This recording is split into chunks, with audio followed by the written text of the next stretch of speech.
നമസ്കാരം. നമ്മുടെ വയനാട് ദുരന്തത്തിൽ മരണമടഞ്ഞവർക്കും അതേപോലെ തന്നെ വീട് നഷ്ടപ്പെട്ട ആളുകൾക്കും എല്ലാമായിട്ടുള്ള മുണ്ടക്കൈ ചൂരൽമല ടൗൺഷിപ്പിൻ്റെ അടുത്താണ് ഞങ്ങളിവിടെ നിൽക്കുന്നത്. അതിമനോഹരമായിട്ടുള്ള രീതിയിൽ വീട് പണിയുന്നത്. കാരണം പല രീതിയിലുള്ള വിമർശനങ്ങളും നമ്മുടെ സർക്കാരിനെ വിമർശിക്കുമ്പോഴും ആ സർക്കാർ ചെയ്യുന്ന നേട്ടങ്ങൾ കാണാതെ പോകാൻ പാടില്ല. കാരണം കൽപ്പറ്റ ടൗണിൽ നിന്ന് 1 കിലോമീറ്റർ പോലും അകലമില്ലെന്നുള്ളതാണ് ഇത്രയും ഗംഭീരമായിട്ടുള്ള ഒരു ടൗൺഷിപ്പ് നിർമ്മിക്കുന്നത്. ഇത് വിശാലമായിട്ട് പ്രദേശം ഇങ്ങനെ കിടക്കുകയാണ്. കാരണം കൽപ്പറ്റ ടൗണിൽ തന്നെ ദുരന്ത ബാധിതർക്കായിട്ട് പണി പൂർത്തീകരിച്ച ഒരു സാമ്പിൾ വീടാണിത്. ഇന്ന് ഞായറാഴ്ച ആയതുകൊണ്ട് അവർ ഓഫീസ് അവധിയാണ്. പക്ഷേ എങ്കിലും ഞങ്ങളോട് സന്ദർശിച്ചോളാനും അതേപോലെ തന്നെ കയറി ഈ വീടിൻ്റെ കാഴ്ചകളൊക്കെ കാണാൻ പറഞ്ഞു. അതാ നിങ്ങൾക്ക് നോക്കിയാൽ മനസ്സിലാകും എത്ര സുന്ദരമായിട്ടുള്ള ഒരു വീടാണ് പണിത് നൽകുന്നതെന്നുള്ളത്. കാരണം തീർച്ചയായിട്ടും സർക്കാരിൻ്റെയും നമ്മുടെയും ഒക്കെ അഭിമാനമായിട്ട് തന്നെ പറയാം. കാരണം കേരള ജനതയുടെ അഭിമാനം തന്നെ പറയാം. എനിക്ക് ഈ ടൗൺഷിപ്പിൻ്റെ വീടിൻ്റെ മുമ്പിലാണ്, ഒരു മാതൃക പണിത് പൂർത്തിയാക്കിയതിൻ്റെ മുമ്പിലാണ് നിൽക്കുന്നത്. 430 വീടും അതേപോലെ തന്നെ ഒരു ഹോസ്പിറ്റലെ, കുട്ടികൾക്ക് പഠിക്കാനുള്ള സ്കൂള്, അതേപോലെ തന്നെ കുട്ടികൾക്ക് കളിസ്ഥലവ് എന്ന് വേണ്ട ഒരു വില്ല, ഒരു സമുച്ചയം എന്ന് പറയത്തില്ല എന്ന തരത്തിൽ എല്ലാത്തരം സൗകര്യങ്ങളും അടങ്ങിയ ഒരു പദ്ധതിയായിട്ട് ഇതിനെ മാറ്റിയിട്ടുണ്ട് എന്നുള്ളതാണ് ഏറ്റവും എടുത്തു പറയേണ്ട ഒരു കാര്യം. നമ്മൾ വിമർശിക്കുന്ന ആളുകൾ ഒരുപാടുണ്ടാകാം, പക്ഷേ സർക്കാർ ചെയ്ത നേട്ടങ്ങൾ കണ്ടില്ല എന്നൊരിക്കലും നടിക്കരുത്.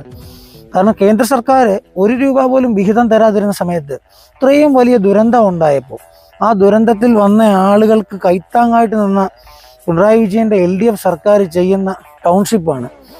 ഇതിൻ്റെ യാഥാർത്ഥ്യം കണ്ട് മനസ്സിലാക്കണം. കാരണം ഞങ്ങൾ വയനാട് വന്നപ്പം ഇതിൻ്റെ യാഥാർത്ഥ്യം, ഇതിൻ്റെ ചുറ്റും നോക്കിയാൽ നമുക്ക് മനസ്സിലാകും.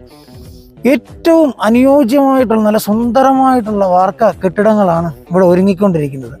ഇത്രയും നല്ല രീതിയിൽ നമ്മുടെ സർക്കാർ ജനക്ഷേമകരമായിട്ടുള്ള പ്രവർത്തനങ്ങൾ, അതായത് ദുരന്തം വിതച്ച് ആ ദുരന്തം വിതച്ചതിൽ നിന്ന് നഷ്ടങ്ങളുണ്ടായ ആളുകൾക്ക് തീർച്ചയായിട്ടും അവർക്ക് കൈത്താങ്ങായിട്ട്, എന്നും സാധാരണപ്പെട്ടവന് കൈത്താങ്ങായിട്ട് നിൽക്കുന്ന ജനകീയ സർക്കാർ മുന്നോട്ട് എന്ന് പറയുന്ന പോലെ തന്നെ നമ്മുടെ സർക്കാർ വീണ്ടും അധികാരത്തിലെത്തും. കാരണം എന്നും പാവപ്പെട്ട ജനങ്ങൾക്കൊപ്പമാണ്. ഈ കാഴ്ചകൾ കാണുമ്പം ഞങ്ങൾ ഒരു 20 പേരോളമാണ് ഞങ്ങളുടെ നാട്ടിൽ നിന്നും വന്നത്.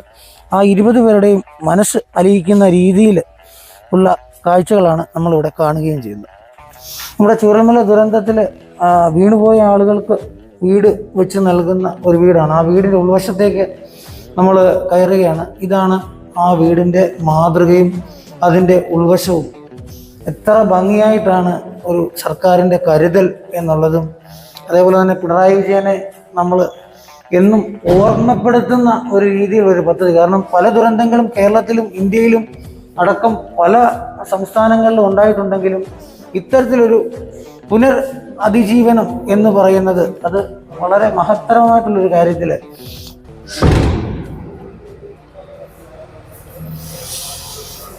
ഇതാണ് നമ്മുടെ കിച്ചൺ ഏരിയ എന്ന് പറയുന്നത്.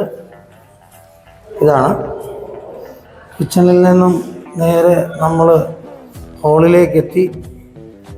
ഹാളിൽ നിന്നും നമ്മൾ ഒരു റൂമിലേക്ക് പോകുന്നു. അറ്റാച്ച്ഡ് ബാത്റൂമുണ്ട്. അതിനുശേഷം നമ്മൾ ഒരു കോമൺ ബാത്റൂമുണ്ട്.